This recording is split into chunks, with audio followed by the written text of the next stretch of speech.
Welcome to the raid guide for Aglaia.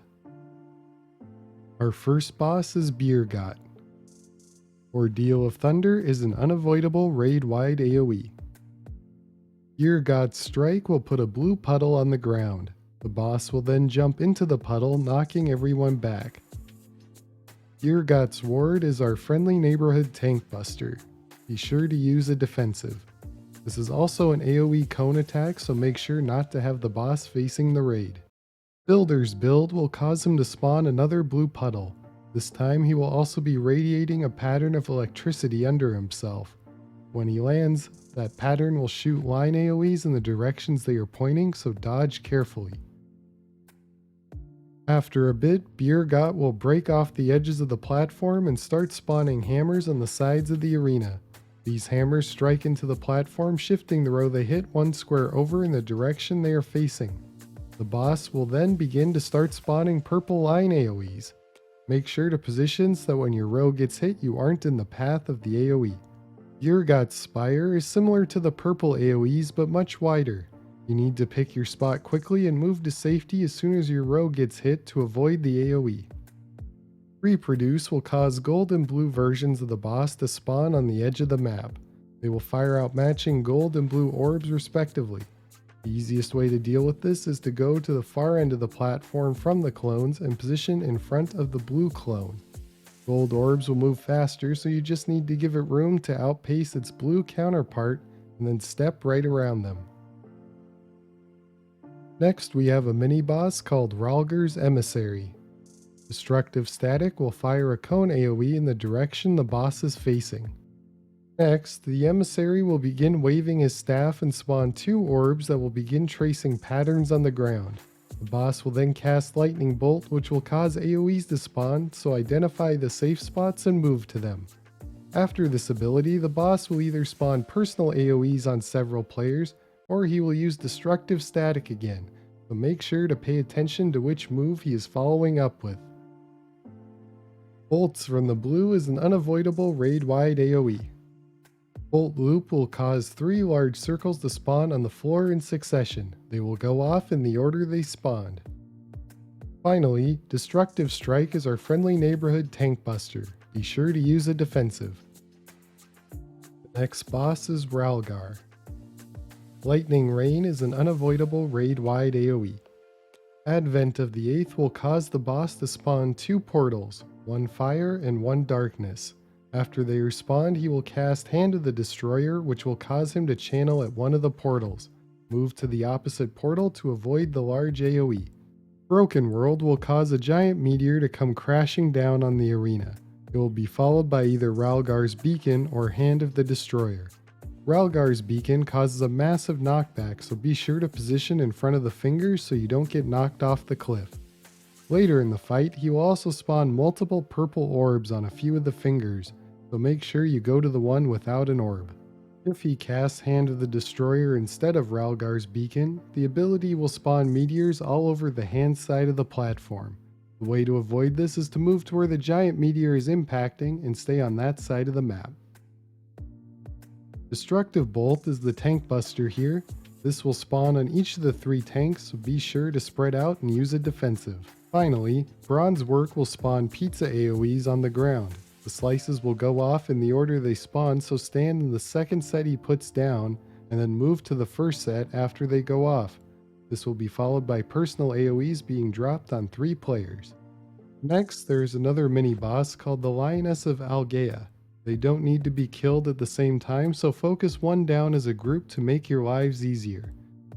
Double Immolation is an unavoidable raid-wide AoE. Slash and Burn will cause each lioness to cast their own AoE. They will each have either 1 sphere or 2 spheres floating above their respective heads.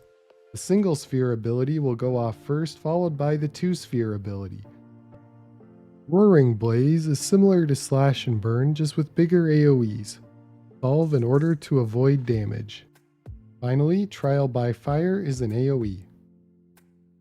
The next boss is Azeyma. Warden's Prominence is an unavoidable raid-wide AoE. Solar Wings causes cone AoEs on both sides of the boss. After the AoEs go off, large explosive orbs will spawn that deal AoE damage. Later in the fight, the boss will spawn fairies that blow the orbs around. Stand behind the fairies to avoid damage. Warden's Warmth is our tank buster here. It will spawn on all 3 tanks and do AoE damage, so make sure to spread out and use a defensive.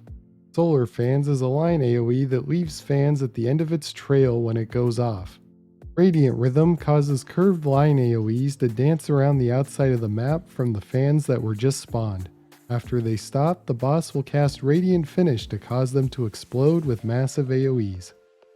Bleeding Spark will cause the boss to cast a Pac-Man style AoE in the direction she is facing. Stand behind the boss to avoid damage. Solar Fold will cause a giant cross AoE to spawn in the middle of the map. After the AoE goes off, she will cast Sunshine and summon her fairies again. They will position themselves around the map as the fire continues to expand on the ground. After the fire fully expands, they will blow wind covering half the map in lava. Identify the safe spots to avoid the damage. Wildfire Ward will spawn a triangle in the center of the map surrounded by fire. Wind will blow and you will need to run against it to stay within the triangle. After the wind blows 3 times in separate directions, the boss will begin to hit you with lava 3 additional times, knocking you out of the triangle. Activating Arm's Length will last long enough to keep you in place for 2 lava pushes, but you can also avoid damage by standing here on the triangle's base so you stay in the adjacent tip when pushed. Noble Dawn will spawn 3 sets of meteors that will detonate in the order they spawn. Wait for a set to go off, then move into the spot where the explosion just occurred to avoid damage. Sublime Sunset will cause the boss to summon a giant meteor and push it in the direction she is facing. To avoid this, stand behind her as far back as possible. The final boss is Nald'thal. As above, so below will pull you into another dimension. Once in, he will cast one of 3 spells. Heat above, flames below will change the color of the outside arena. If the area around the outside of the arena is blue, stand in the fire to avoid damage. Likewise, if the area outside is fiery, stand in the blue area to avoid damage instead. As above, deep below will spawn cascading AoE markers on 3 players and a stack-up marker on a 4th. The players with cascading AoE should run to the outside of the arena and aim them away from the group while everyone else stacks up. Once above, ever below will put buttons on the ground that will spawn cascading AoEs. Only the buttons that match the color of the area outside the arena will go off, however.